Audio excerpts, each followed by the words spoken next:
का बल। महान दार्शनिक सुकरात एक बार अपने शिष्य के साथ चर्चा कर रहे थे। तभी एक ज्योतिषी वहाँ पर आ गया। सबका ध्यान उसकी ओर आकर्षित हो गया और वो बोला, मैं बहुत बड़ा ज्ञानी हूँ। मैं किसी का भी चेहरा देखकर उसका चरित्र बता सकता हूँ। बताओ तुम में से कौन मेरी इस विधा को परखना चाहता है। सभी शिष्य सुकरात की ओर देखने लगे। सुकरात ने उस ज्योतिषी से अपने बारे में बताने को कहा। अब वो ज्योतिषी उन्हें ध्यान से देख रहा था। सुकरात भी बहुत बड़े ज्ञानी थे, लेकिन देखने में बड़े सामान्य थे। ज्योतिषी उन्हें कुछ देर निहारने के बाद बोला, तुम्हारे चेहरे से लगता है कि तुम सत्ता विरोधी हो।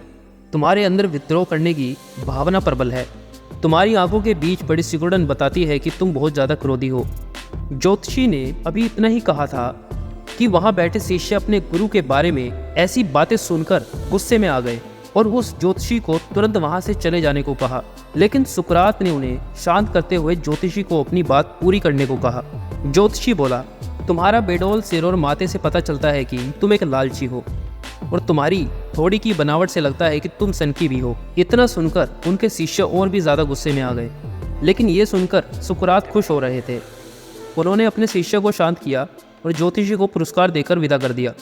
सभी शिष्य सुकरात के इस व्यवहार से आश्चर्य में पड़ गए और उनसे पूछा, गुरुजी, आपने उस ज्योतिषी को पुरस्कार क्यों दिया, जबकि उसने तो आपकी बेइज्जती की थी। सुकरात ने कहा, नहीं, ज्योतिषी ने जो कुछ भी कहा वो सब सच है। उसके बताए सारे दोष मुझ में हैं। मैं लालची हूँ, क्रोधी हूँ और सनकी भी हूँ। लेकिन वो एक बहुत ज़रूरी चीज़ बताना भूल गया। उसने सिर्फ मेरा बाहरी व्यक्तित्व देखा, मेरे विवेक को नहीं देख पाया, जिसके बल पर मैं इन सभी बुराइयों को अपने नियंत्रण में रख सकता हूँ।